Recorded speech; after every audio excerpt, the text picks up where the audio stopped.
नमस्कार, मैं हूं प्रीति रघुनंदन। इंतजार की घड़ियां खत्म हुई, अब शुरू होने जा रहा है रामायण पर अब तक की सबसे बड़ी टीवी सीरीज श्री राम दृश्यम।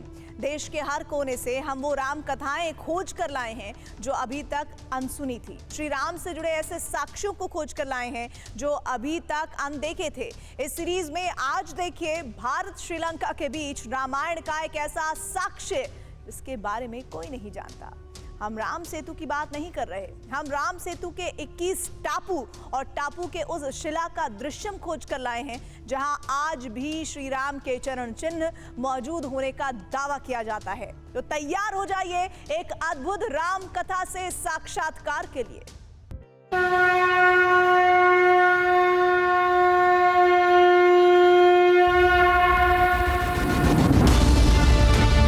जन्म से रघुवंशी, धर्म से राजा, कर्म से मर्यादा पुरुषोत्तम श्री राम।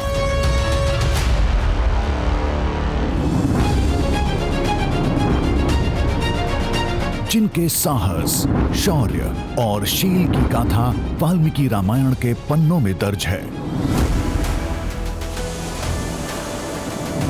लेकिन आज भी ऐसी कई राम कथाएं हैं जो किसी कंदरा में, समुद्र की गहराई में, पर्वत के किसी शिखर पर अनकही और अनसुनी रह गईं। उन्हीं राम कथाओं के अनदेखे दृश्यों को टीवी 9 भारतवर्ष समेट कर ला रहा है। क्या हमारा दृश्यम आगे कहीं इसी समुद्र में छिपा हुआ है? हमें उसकी जानकारी आदि ग्रंथ वाल्मीकि रामायण से मिली थी, जिसके 22वें सर्ग के 60वें और 63वें श्लोक के मुताबिक राम सेतु निर्माण के दौरान कुछ वानर 100 योजन लंबा और 10 योजन चौड़ा सूत पकड़कर खड़े थे। इसके मुताबिक राम सेतु 1300 किलोमीटर लंबा और 130 किलोमीटर चौड़ा था। रामायण में लिखा है, सेतु पर पहला कदम श्री राम ने रखा था, जिसके निशान शिलाओं पर हमेशा के लिए अंकित हो गए थे। हम इन्हीं सवालों के जवाब खोजने जा रहे थे। नक्शे के नाम पर रामायण के चंद श्लोक थे, लेकिन दिल में एक जज्बा था। अगर राम सेतु है तो पैरों के वो निशान भी जरूर होंगे। हम अपनी धुन में बढ़ते जा रहे थे, तभी कुछ दिखा।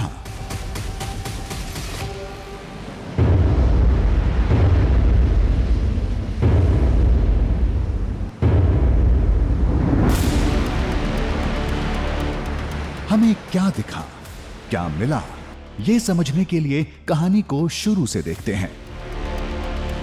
जब कई उलझनों और सवालों के साथ हम रामेश्वरम के धनुषकोडी पहुंचे थे।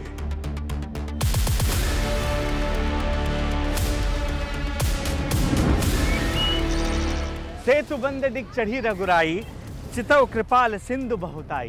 देखन कहूं प्रभु करुणा कंदा, प्रकट भय सब जलचर बंदा। नमस्कार, जय हिंद। मैं हूं अक्षय विनोद शुक्ला आपके साथ। जो चौपाई मैंने आपको सुनाई, दरअसल ये लंका कांड की चौपाई है, जिसके मुताबिक लंका पर कूच करने के लिए वानर सेना के साथ जब प्रभु श्री राम आगे बढ़ रहे थे तो राम सेतु पर सबसे पहले चरण श्री राम के पड़े और इसके बाद इतनी हलचल समुद्र के भीतर हुई, जो तमाम जीव जंतु समुद्र के भीतर थे वो उनके दर्शन के लिए बाहर आने लगे। और लोगों का मानना है कि उस वक्त प्रभु श्री राम के चरण उस सेतु पर भी अंकित हो गए, छप गए, जिसे आज भी खोजेंगे तो वो हमें मिल सकता है।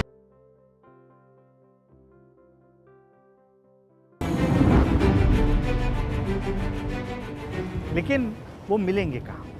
क्योंकि राम सेतु का जो स्वरूप आज हम देखते हैं, यानी धनुषकोडी से जो श्रीलंका की ओर राम सेतु नजर आता है, ये तकरीबन 45 किलोमीटर के आसपास दिखता है। जबकि जिस राम सेतु का वर्णन किया गया है, उस राम सेतु की लंबाई 100 योजन, चौड़ाई 10 योजन, यानी लंबाई तकरीबन 1600 किलोमीटर और चौड़ाई तकरीबन 160 किलोमीटर बताई गई। तो राम सेतु का वो हिस्सा कहाँ जिससे आज पूरी दुनिया अनजान है? क्या वो किसी समुद्र के तट पर उसी तरीके से तैरता मिल सकता है जैसे धनुषकोडी के पास देखने को मिलता है? और अगर वो मिलेगा तो क्या उस पर श्री राम के चरण भी हमें देखने को मिल सकते हैं। इन तमाम सवालों के जवाब में ही छुपा हुआ है हमारे आज का दृश्य। तो आइए शुरू करते हैं हमारा एक खास सफर। हमारी मंजिल थी राम सेतु का सबसे पहला हिस्सा, जहां श्री राम ने पहला कदम रखा था, जहां से सेतु पर चढ़े थे। धनुषकोडी के मौजूदा अवशेष तो बीच के हिस्से हैं, जिसकी लंबाई महज 45 किलोमीटर है। सेतु इससे कहीं बड़ा था। फिर हमने खोज की शुरुआत वहां से की, जहां से रामेश्वरम में राम कथा शुरू होती है। मतलब धनुषकोडी से करीब 100 किलोमीटर दूर देवीपट्टनम। कहते हैं किष्किंधा से चलने के बाद श्री राम ने पहला पड़ाव यहीं डाला था। हमने सोचा था रामेश्वरम में राम कहानी का पीछा करेंगे तो शायद मंजिल तक पहुंच जाएंगे, लेकिन हमारी पहली कोशिश ही नाकाम रही। किसी के पास चरण चिन्ह को लेकर जानकारी नहीं थी। कुछ लोगों ने हमारा मजाक भी उड़ाया, लेकिन कुछ लोगों ने माना अगर वाल्मीकि रामायण में लिखा है तो जरूर होगा, उसे खोजना चाहिए। राम सेतु जो है हम लोग जो देख पाते हैं वो काफ़ी छोटा हिस्सा है। मेरा ये मानना है कि अगर इसको खोजा जाए तो इसमें काफ़ी बड़ा हिस्सा और मिलने की उम्मीद है, और जो हमारे लिए काफ़ी अच्छा रहेगा। हमारा भी यही मानना था। राम सेतु का मतलब केवल धनुषकोडी के 8 टापू नहीं है। रामायण के मुताबिक राम सेतु इससे काफी बड़ा था, तो बाकी के हिस्से भी जरूर कहीं होंगे। शायद उसी अंश में भगवान राम के चरण निशान भी मिल जाएं। बिल्कुल मिलेगा, क्यों नहीं, क्योंकि जब हम अगर ये चीज़ हमारे सामने सत्य हो रही है तो जो लिखा हुआ है हमारे ग्रंथों में वो भी ठीक होगा, बिल्कुल 100% ठीक होगा। उसको खोजने पे हमें बिल्कुल सब चीज़ें मिलेंगी। पहले तो बिल्कुल जानते ही नहीं थे, अभी खोजने से थोड़ा तो दिखाई देना शुरू हुआ है ना। अगर हम पूरा ठीक से देखेंगे तो हमें सारा इसका ओरिजिनल जो प्रूफ है वो सब कुछ मिलेगा। देवीपट्टनम में 9 ग्रहों की पूजा करके श्री राम धनुषकोडी गए थे, जो यहां से 100 किलोमीटर दूर है। हमारा तजुर्बा कहता है हमारी मंजिल इसी दरमियान कहीं होगी।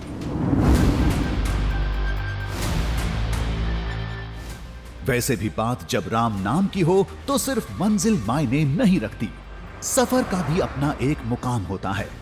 चरण चिन्ह की खोज में हमारा अगला पड़ाव था वो जगह जहां श्री राम ने विभीषण का राज्याभिषेक किया था, मतलब कोदंडराम।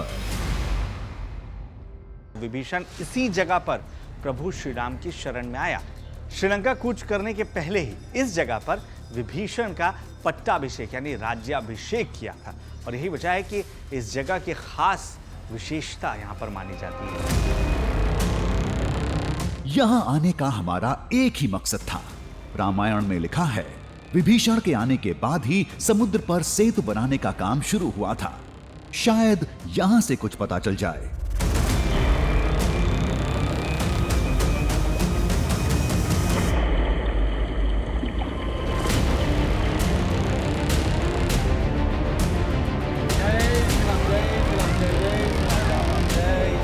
तभी हमें राम सेतु की एक शिला दिखी।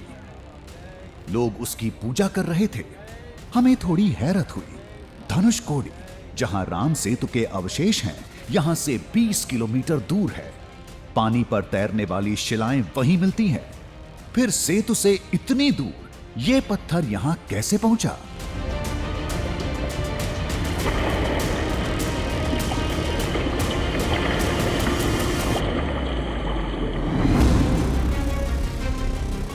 फिर लोगों ने जो बताया उसे सुनकर हम चौंक पड़े, जिसके मुताबिक एक वक्त राम सेतु का एक बड़ा हिस्सा यहां से होकर धनुषकोडी जाता था। यही वजह है कि यहाँ पर भी वो पत्थर मिलते हैं जो हमने आपको राम सेतु में भी दिखाया था।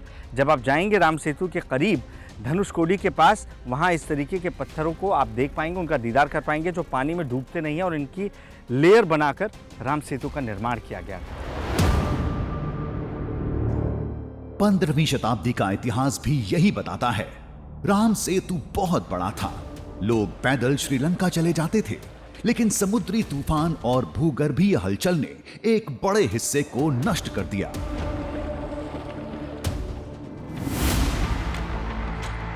कोदंडरामर भी कभी राम सेतु का हिस्सा था, लेकिन यह हमारी मंजिल नहीं थी। हमें वहां जाना था जहां सेतु की नींव पड़ी थी, जहां पहला पत्थर रखा गया था, जहां श्री राम ने पहला कदम रखा था। फिर अंधेरे में रोशनी की किरण बनकर सामने आए ये बाबा। इन्होंने बताया कि हमें सेतु करई जाना चाहिए। Ram Setu, not here. This is started at Tirupulani near Sezhikare, Ramnath district. बहुत दूर है। There, about 65 kilometer about from here. That is starting point and going to Dhanushkodi via Hindu Mahasamudram, Indian Ocean, not this line. And then Dhanushkodi to Sri Lanka. उधर जाने पे मिल जाएगा? Right, okay, you can see.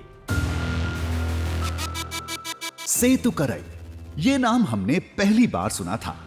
बाबा के मुताबिक राम सेतु की पहली शिला वहीं रखी गई थी। ये जगह यहां से दूर थी। हम कोदंडरामर में थे, जिसकी धनुषकोडी से दूरी 20 किलोमीटर थी। अब हमें सेतु करई जाना था, मतलब धनुषकोडी से 80 किलोमीटर दूर। हम जोश से लबरेज थे, हौसला 7वें आसमान पर था। शायद आज रामायण से जुड़ी एक बहुत बड़ी खोज होने जा रही थी। लोगों ने भी हमारी हिम्मत बढ़ाई। It's a miracle. It's a miracle that such a big thing has been hidden so long. I would say that everybody should come at least see it and believe it from your own eyes. बस फिर क्या था, बिना देर किए हम सेतु करई के लिए रवाना हो गए। राम सेतु के उस अंश की खोज में जहां श्री राम के सच्चे चरण चिन्ह शायद आज भी हमारा इंतजार कर रहे थे।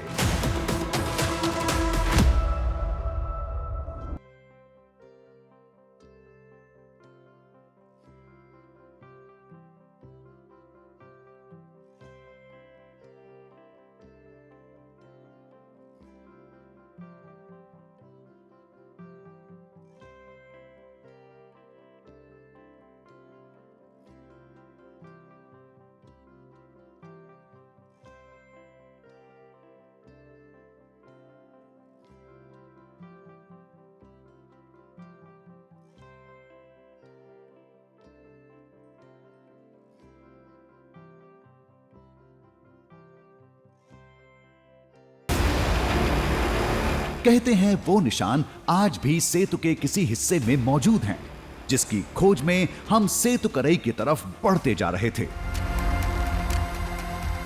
उससे पहले हम वहां पहुंचे जहां यह साबित हो गया कि हमारी खोज की दिशा सही थी। नाम है तिरुपुलानी मंदिर। मान्यता के मुताबिक ये वही जगह है जहां समुद्र देवता की साधना करते हुए श्री राम ने 3 दिन का उपवास रखा था।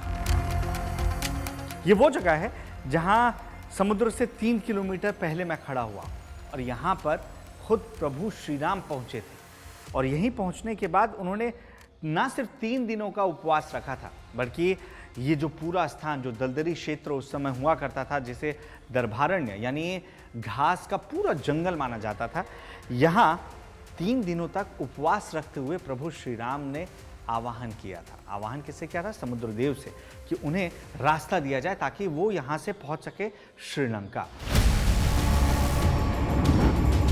ये बात तो सभी लोग जानते हैं।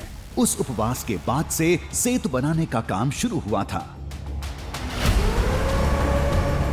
सेतु करई मंदिर से 3 किलोमीटर दूर है, यानी जगह और जगह से जुड़ी कहानी दोनों एक दूसरे से पूरी तरह मेल खाते हैं।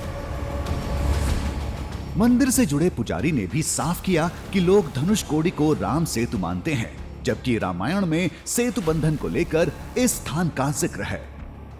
रामायण लिखा था वाल्मीकि, वो भी बताया था ये धनुषकोडी सेतु बंधन का बारे में। मतलब ये जगह का हम थोड़ा याद रखने का, सेतु बंधन बहुत इंपॉर्टेंट। धनुषकोडी उसमें नहीं आएगा, हमको रामायण में धनुषकोडी नहीं आएगा। कोई भी रिकॉर्ड में हमको धनुषकोडी नहीं लिखा। हमारा पुराना आदमी जो ऋषि है, पुराना आदमी नहीं लिखा, ये सेतु बंधन को तो लिखा था। सेतु बंधन में हम राम भगवान जो ब्रिज बनाया वो हमको रिकॉर्ड है, हम बता सकते किसी को भी सेतु बंधन को बारे में बता सकते, धनुषकोडी के बारे में कोई भी नहीं बोला। आखिरकार हमने वो जगह खोज ही ली जहां राम सेतु की पहली शिला रखी गई थी, जहां उसकी नींव पड़ी थी, जिसे आज सेतुकरई के नाम से जाना जाता है, जिसका मतलब होता है सेतु का किनारा।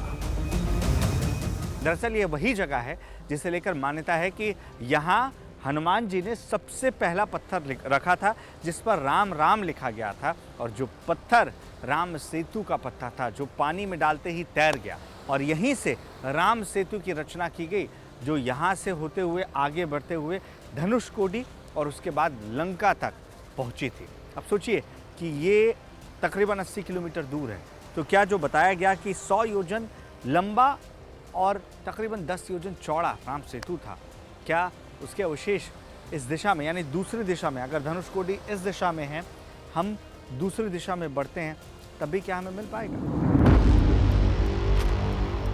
सेतुकरई से धनुषकोडी 80 किलोमीटर दूर है और वहां 45 किलोमीटर लंबे राम सेतु के अवशेष आज भी मौजूद हैं। तो इस हिसाब से देखें तो रामेश्वरम में कभी 125 किलोमीटर लंबा सेतु हुआ करता था, जो चक्रवात और समुद्री हलचल की वजह से धनुषकोडी तक सिमट कर रह गया। सेतुकरई में एक हनुमान मंदिर है। मंदिर से जुड़े लोगों ने बताया, धनुषकोडी के 8 टापुओं की तरह सेतुकरई और धनुषकोडी के बीच भी 21 टापू हैं। भले ही वैज्ञानिक तौर पर साबित नहीं हुआ है, लेकिन स्थानीय लोग इन 21 टापुओं को भी राम सेतु का अवशेष मानते हैं, क्योंकि सेतुकरई से ही सेतु बनाने का काम शुरू हुआ था। इधर राम सेतु का एक हिस्सा, राम सेतु का किस्सा है उधर है ना, और रामेश्वरम पे तूतुकुड़ी में जाने के लिए पार्ट में ज़्यादा है, वो 21 पार्ट अलग अलग है। अब हमारा अगला कदम बिल्कुल साफ था। नतीजे की परवाह किए बगैर हम सेतुकरई के 21 टापुओं पर जाएंगे, उनकी पड़ताल करेंगे। शायद वहीं श्री राम के चरण चिन्ह भी मिल जाएं। वैसे भी उन टापुओं को करीब से आज तक किसी ने नहीं देखा है।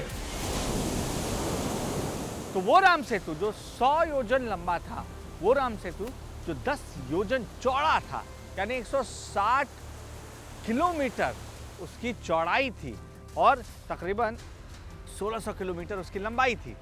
तो अगर वो यहाँ से शुरू हो रहा है तो दोनों दिशाओं में वो 160 किलोमीटर तक फैला होना चाहिए।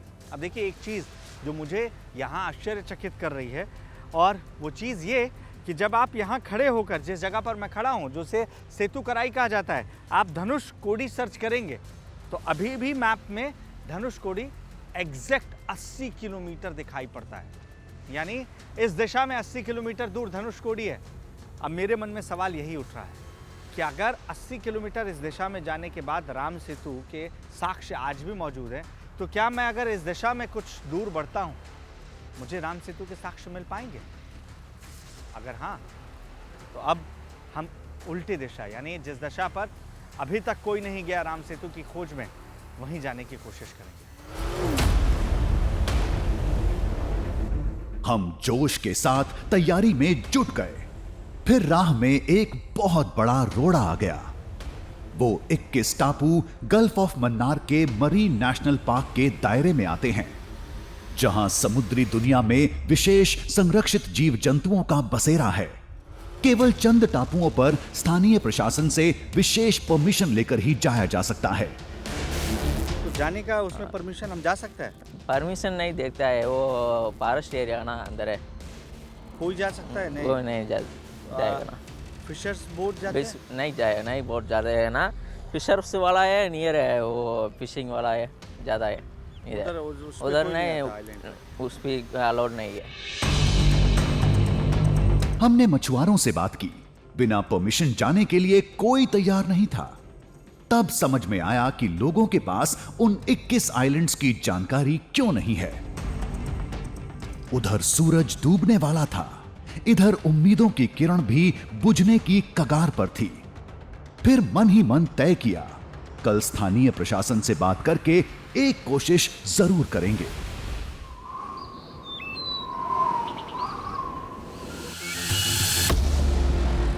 अगले दिन दफ्तर खुलते ही वहां पहुंच गए।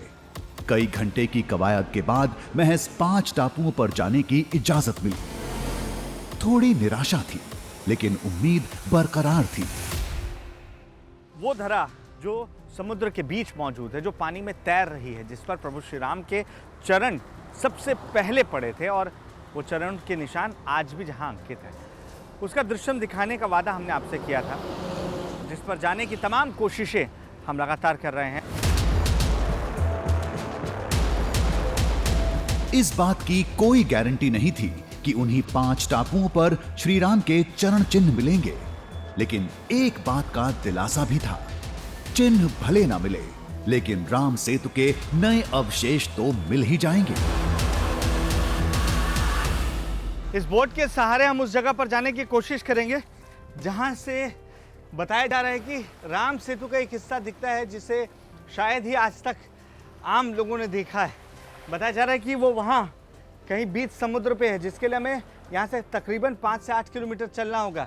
इस बोट के सहारे हम वहाँ पर पहुँचेंगे। कुछ ही पलों में हमारी बोट हिंद महासागर की लहरों पर तैर रही थी। हम धनुषकोडी से 80 किलोमीटर दूर सेतुकरई से भी आगे निकल चुके थे।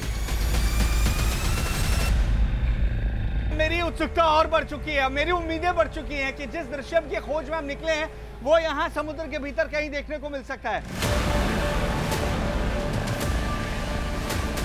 इस विशाल समंदर में कोई निशान खोजना भूसे में सुई खोजने बराबर था। पता नहीं निशान कहां मिलेंगे तो ये कैसे तय होगा कि वो श्री राम के ही हैं? सवालों के साथ हम समुद्र को चीरते हुए बढ़ते जा रहे थे। तब टापुओं के दिखने का सिलसिला शुरू हुआ। एक के बाद एक कई आइलैंड आ रहे हैं। देखिए एक ये आइलैंड है, इसके ठीक सामने वो दूसरा आइलैंड दिख रहा है। ये बिल्कुल वैसा ही नज़र आ रहा है जैसा जब हम धनुषकोडी से लंका की ओर आगे बढ़ रहे थे, तो वहाँ जिस तरीके की आकृतियाँ थी बिल्कुल वैसा ही दिख रहा है। और इस वजह से अब ये सोच और पुख्ता होती जा रही है कि क्या ये राम सेतु का वो हिस्सा है जो अब तक दुनिया देख नहीं पाई है। नजारा बिल्कुल धनुषकोडी के राम सेतु जैसा था। गहरे समुद्र के बीच बेहद कम गहरी जगह, इतनी कि इंसान आराम से लहरों पर चल सके। इन टापुओं पर उतरने की इजाजत नहीं थी। हमें इससे आगे दूसरे आइलैंड पर जाना था।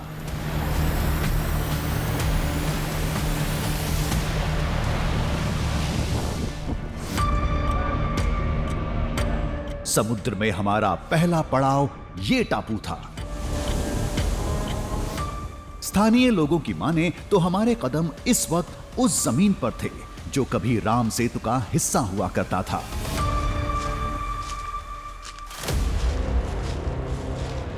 ये टापू वीरान जंगल से भरा था। कोई हलचल नहीं।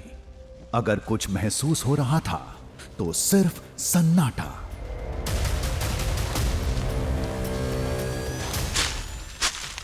देखिए इन आइलैंड्स पे पहुंचना जितना मुश्किल है, जितना खतरनाक है, उतना ही खतरनाक है यहाँ से रास्ता खोजकर बाहर निकलना। शायद यही वजह है कि इन आइलैंड्स पर लोगों की आवाजाही की इजाज़त नहीं है। लेकिन हम ज़्यादा देर नहीं दे सकते क्योंकि हमें आगे भी जाना है। हमें आगे देखना है कि क्या वो आइलैंड्स हैं जिन पर प्रभु श्री राम के चरणों के निशान हैं। हमें केवल 1 दिन की परमिशन मिली थी। आगे और टापू भी थे।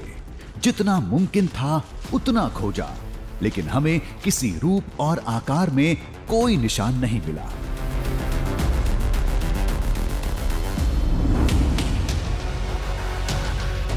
फिर हम दूसरे आइलैंड के लिए रवाना हो गए। ये इलाका राम सेतु का हिस्सा है या नहीं, ये इस पर निर्भर करता है कि हमें श्री राम के चरण चिन्ह मिलते हैं या नहीं। ये वो जगह एक और देखने को मिल रही है। ये वही जगह है जहां पर बताया जाता है कि प्रभु श्री राम के चरण मौजूद हैं। दूसरे टापू पर उतरते ही हम चिन्ह की खोज में जुट गए। हर तरफ देखा लेकिन कुछ नहीं मिला। लेकिन एक सच ये भी है कि इस पूरे इलाके की बनावट बेहद चौंका रही थी। इस आइलैंड के किनारे पे पहुंचने के बाद मैं जो देख पा रहा हूं, यहाँ एक आइलैंड है और उसके सामने दूसरा आइलैंड है। इसके बीच में कई ऐसी जगह हैं जो बहुत सतही नज़र आ रही हैं, यानी वहाँ पानी बहुत कम नज़र आ रहा है। हाई टाइड की वजह से अभी आपको वो प्रॉपर नज़र बेशक ना आए, लेकिन ऐसा लग रहा है कि वहाँ से यहाँ तक बीच में कई ऐसे पैचेस हैं जिन पर आसानी से चला जा सकता है। और यही जो दृश्यम जो मैं देख रहा हूँ, ये आपको सोचने पर मजबूर करता है कि क्या वाकई ये राम सेतु का हिस्सा रहा होगा। यहाँ पर कोई बोट भी नहीं पहुँच रही है। आप समझिए कि बोट्स को वहाँ से डाइवर्ट किया जा रहा है, उनके लिए दूसरा रूट चुना गया है ताकि वो इस कम गहरे पानी में फंस ना जाए।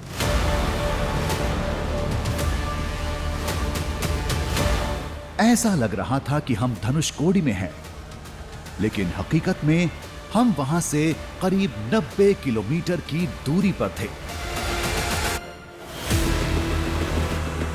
एक बात और थी जो हमें बेहद खटक रही थी।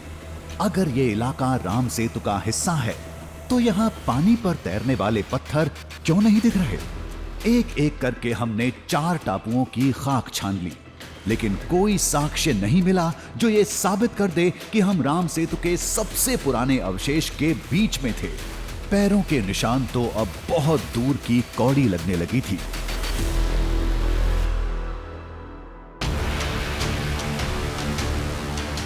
अंतिम टापू की तलाश में हम गलती से श्रीलंका की समुद्री सीमा के करीब पहुंच गए। खतरे को भांप हमने तुरंत बोट की दिशा बदली। अब निगाहें चौकन्ना होकर 5वें टापू की टोह ले रही थी। तभी बहुत दूर जमीन का एक टुकड़ा दिखा। अब जहां पहुंच रहे हैं वो मुझे दिख रहा है। दूर से उसे देखने के बाद मेरी एक्साइटमेंट कई गुना बढ़ चुकी है, क्योंकि ये मुझे याद दिला रहा है उस राम सेतु की जो धनुषकोडी से आगे श्रीलंका से ठीक पहले पड़ता है, जिसे अभी मौजूदा स्थिति में राम सेतु का दर्जा मिला हुआ है। बिल्कुल वैसी ही आकृति दिख रही है। अब मैं जानना चाहता हूं कि हम कब तक पहुंच सकते हैं। भैया कितना टाइम लगेगा? 10 मिनट्स? 10 मिनट में हम पहुंच जाएंगे।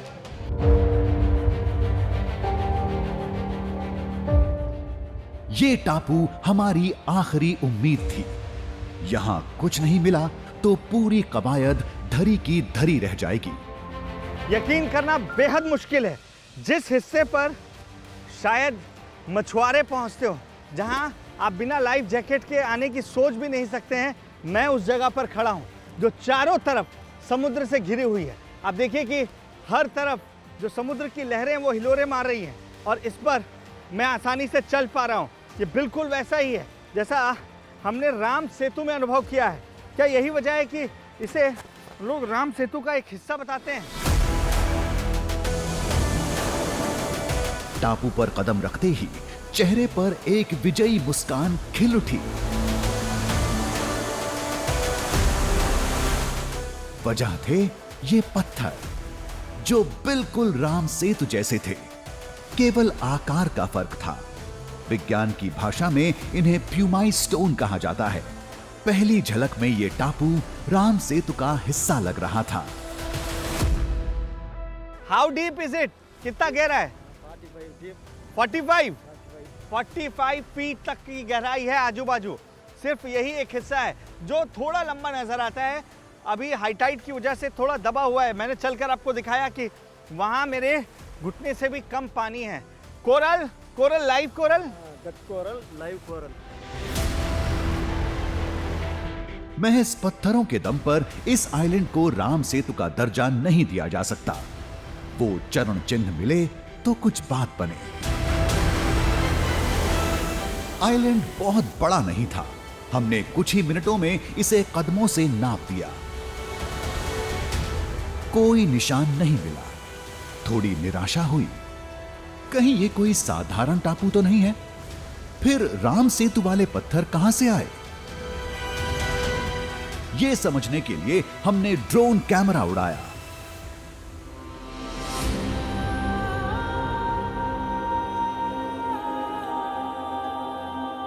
ड्रोन जब ऊंचाई पर पहुंचा तो तस्वीर देखकर हम उछल पड़े।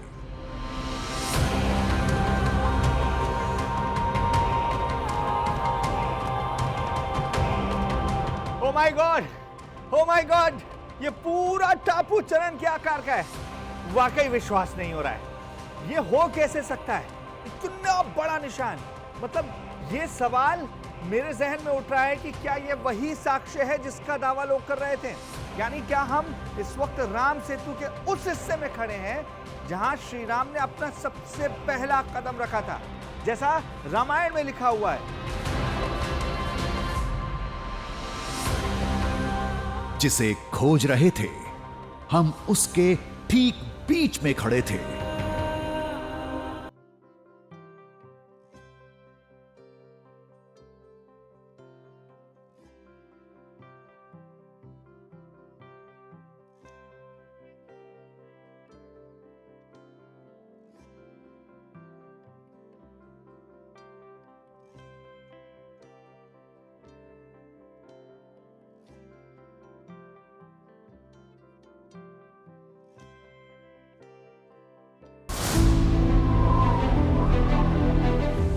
केवल आकृति ही नहीं, इस जगह का नजारा, समुद्र की हलचल, सब कुछ वाल्मीकि रामायण के श्लोक से मिलती जुलती थी। समुद्र का व्यवहार आपको ये सोचने पर मजबूर करेगा कि जो पुराणों में लिखा है कि जब प्रभु श्री राम के चरण राम सेतु पर पड़े लंका पर कूच करने के लिए, तो समुद्र पर बेहद तेज लहरें चलने लगी थी।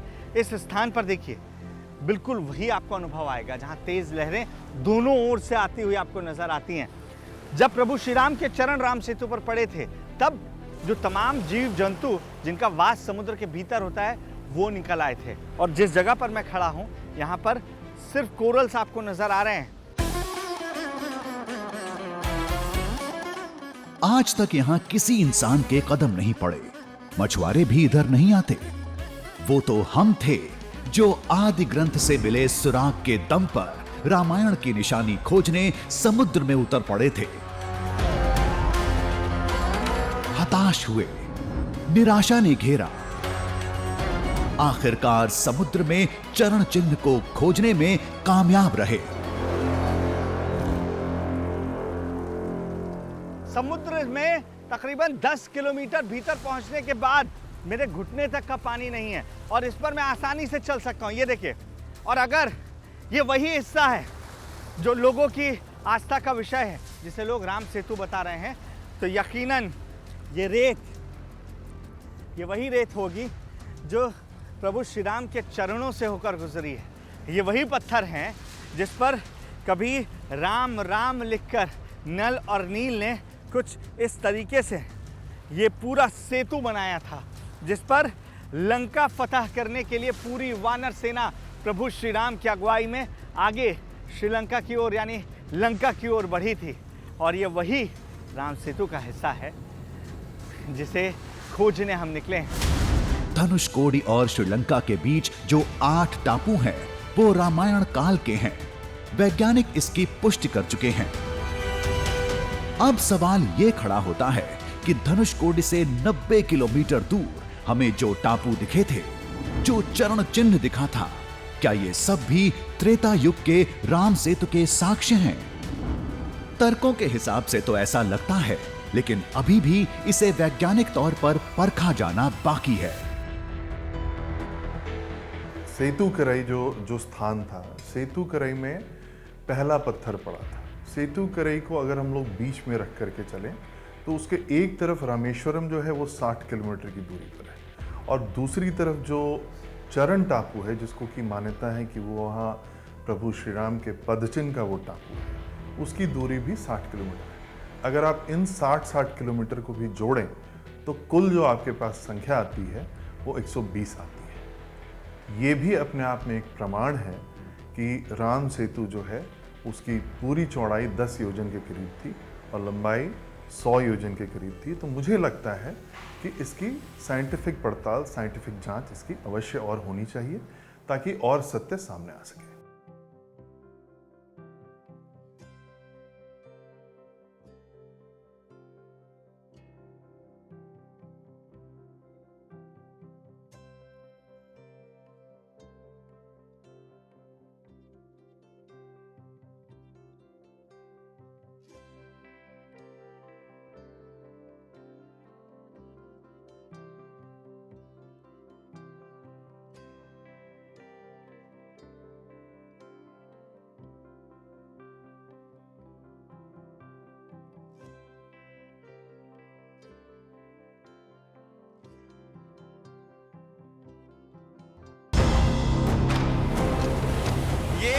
अविश्वसनीय होता है आपके लिए कि आप उस जगह पर हैं जहां कभी श्री राम के कदम पड़े थे, यानी अब राम सेतु के बहुत पास आ गए। हमने आपसे वादा किया है कि न सिर्फ सतह से बल्कि समुद्र तल की तह से राम सेतु कैसा दिखता है ये हम आपको दिखाएंगे।